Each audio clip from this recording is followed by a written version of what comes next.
We have a pandemic that continues to skyrocket. Yesterday, I was interviewing Professor Rhoda Wanyenze. She is the head of Makerere Institute of Public Health, and she's saying that the numbers are going in all the wrong directions. Actually, the predictions are that January, February, and March will be the worst possible. And then, of course, you most probably will be president-elect. What's your plan of dealing with the pandemic? Probably your job is more likely to be a sort of Biden approach. Let me tell you, you can call me whatever you want, COVID skeptic or whatever. You are not going to see me putting on a mask. I don't do that. I do not. Let me tell you.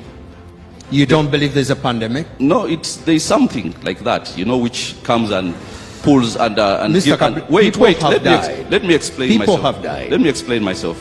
First of all, the worldwide survival rate for COVID is 99%. We as a country have had bigger problems, and we still have bigger problems. There are more people who die from poverty than from COVID. Fact. There are more people, there are more women who die giving birth than from COVID. Fact. There are more people who die from malaria than from COVID. The numbers argue so. So why must there are actually probably more people who die from road accidents than we have lost to COVID. Thank you very much. Now the statistics don't lie. But what I want you to address. No, so let me. I'm addressing that. I'm coming. But and I'm sorry to interject. We've got to be sensitive to families that have lost people to COVID in your explanations. Okay, we've got to be sensitive to women who have died giving birth in my explanations. We've got to be sensitive to people who have died of malaria in my explanations. I don't want us to put COVID on a pedestal where it is not. Okay? Let me tell you something. For a young Uganda, I told you we have a median age of 15.8. Uganda. Fact. The median age for Europe is 40. Fact. They have so many old people which we don't have. Now, for somebody 40 years and younger, which happens to be almost 80% of Ugandans, you have a better, you are more likely to be struck down dead by lightning than to die of COVID. That is from the statistics. Of course, now you've mentioned apart from the odd ones, whom you also care about. Yes, you understand. Now, when we are doing the cares, there are people whom they call vulnerable people, and even those under 40. For instance, if you are in the latter stages of HIV and your immunity has been severely compromised, you're there. If you have, heavy diabetes and your immunity has been compromised, or old age. But aside from that, we actually have real problems. But the trouble is, I look around. And I'll tell you this, somebody was telling me that drug companies, like for instance, Joint Medical Stores, made a 300% profit this year because of COVID. There are laboratories and all this. When I was going for the presidential nomination, they had to check me. So I called this guy to come and, do the COVID test because it was a prerequisite. And I see him coming in all his gloves and what, and I pay him 300,000. And he has a whole line of people to test that day, either they are traveling or what. The man is making millions every day. You think he is not going to want COVID to continue? Are you kidding me? And the minister of, you saw when Sheikh Muzata died, before anybody had spoken about the cause of death, the permanent secretary in the Ministry of Health, Dr. Diana Twine, tweets that he died of COVID. Stupidity. Wait. Because we could do with better language. No, it's okay. Don't worry. Put it on me. Because she is one of the beneficiaries of COVID. Now there are so many beneficiaries of COVID, and they are stopping people who are just looking to earn a living from going to earn a living. So are you saying we should concentrate on the other thing? We should concentrate on the bigger problems that we have as a country, which are causing bigger deaths than we have here. I'll tell you this is the destruction of COVID that nobody talks about.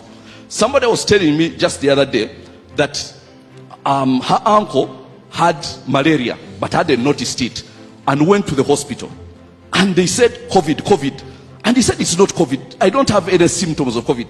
But because they are desperate to pile up the statistics of COVID, the man almost died of malaria. Then now when he was finally almost dying, they tested for malaria and it was plus. Then they put him on anti-malarials and he walked out of the hospital. He was going to go down as a COVID death, yet the man has died of a curable sickness because So how do you get us because out of there? certain people have to earn money of COVID. We have to be very serious about these things. This is a whole business. There are so many people who are smiling to the bank, and they are going to put us down this drain where people are not earning a living. Industries are being destroyed. Hotels, people have not gone back to work. Diners, because people have to go back at 9 p.m. I don't know what even curfew has to do with COVID. Does it spread faster at night? There's a lot of stupidity when it comes to COVID. So I want us to be people of common sense. Now, do you believe in statements made by international doctors like Dr. Fauci? You are taking the Donald Trump approach. You seem not to be interested in listening to the World Health Organization. You're saying that Uganda has bigger problems in maternal and infant mortality and malaria. Mosquito nets are being distributed and accidents. How would you deal with world-renowned doctors and what they've been saying about COVID? Dr. Fauci is not in Uganda. He does not understand the problems that a Ugandan doctor knows. Professor Wanyenze is in Uganda. Well, let me tell you, there's a lot of, conflict in all this. COVID is the only virus where you find politicians no more than doctors. And that's the truth. It is very political. Because Fauci has said statements which are shocking. In as far as COVID is not as big a disease sickness as we thought it was. He said that himself.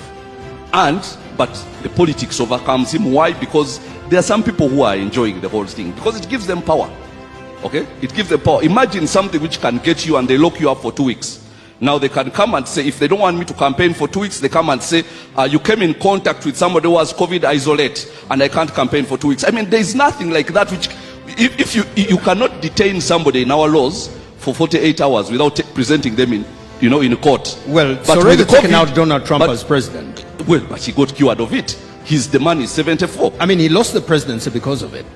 To a certain extent. I'm not so sure because of that. But then, he did not lose his life. He's 74. He's among those whom you'd think in 3 days he was up and was out campaigning. 3 days, a 74-year-old.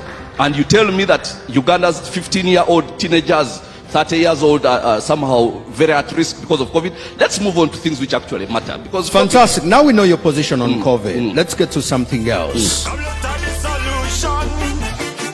Reclaiming the nation. It's